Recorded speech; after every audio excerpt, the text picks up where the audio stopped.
Hello mga mamshi, mga beshi. Bali may dumating na parcel ngayon. So, order to ng anak ko. Sabi niya sa akin, i-unbox ko daw at i-video. So, ayan. Sobrang excited ako kung anong laman nito. Kaya, inano ko na agad. In-unbox ko na agad. Ayan na, nabuksan ko na. Diyan.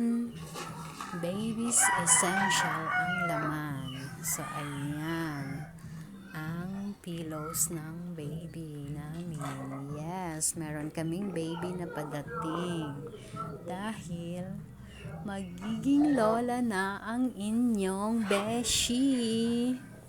Yes. Darating na ang aming baby for this coming October or November according to the doctor. So, ayan. Napaka-cute ng mga pillow set. Ang ganda-ganda. Nakakatuwa talaga. So, ayan.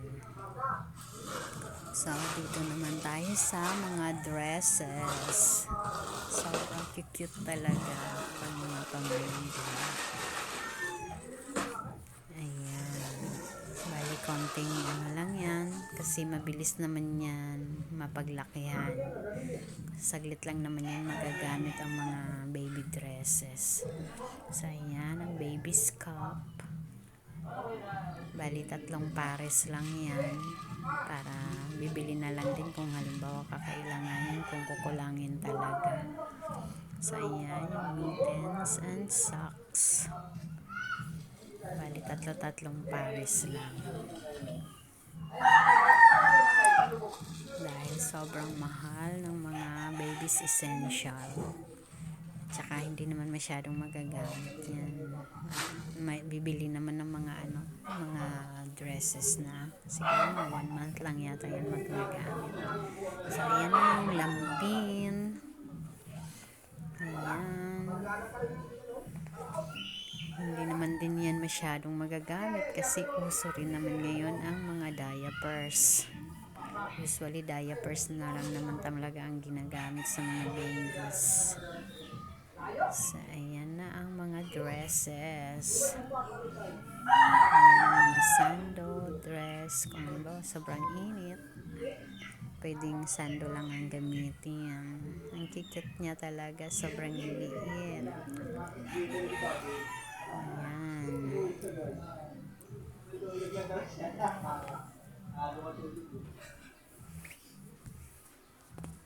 Super excited na talaga ako sa pagdating ng aming baby.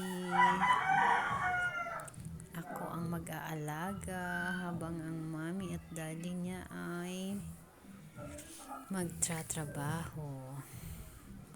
So, ayan. Set na siya. Ayan ang mga shorts at saka pajama.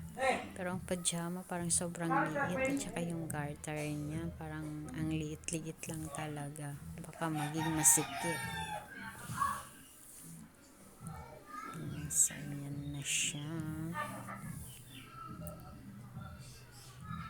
Ayan naman ang big kiss. Bali, 3 big kiss lang ang binili kasi pinagbabawal naman din yan ng mga doctors. So, maaaring gamitin lang siya if ever may kabag ang baby.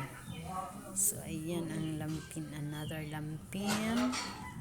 At saka yung mga pranela. So, dito naman meron pa kami mga pranela dito na mga nakatabi. So, mga pamangkin ko yata yun dati. Tinabi ko lang. So, magagamit pa rin yan. So, ayan. So cute ng color. Pink na pink. So, hindi ko na siguro kailangan i-reveal ang gender. Secret na lang ang gender ng baby namin. Kami na lang ang nakakaalam. Joke lang. Siguro naman by the color, alam niyo na kung anong gender ng baby namin. So, ayan. Super prepare na ang pagdating ng aming baby. Meron na rin siyang kuna, meron ng stroller, at saka yung ano ba yun, yung nilalagyan ng baby na parang swing. Hindi naman siya duyan, yung inaano lang na maliit, pero parang masiswing din siya. So ayan, the baby's coming.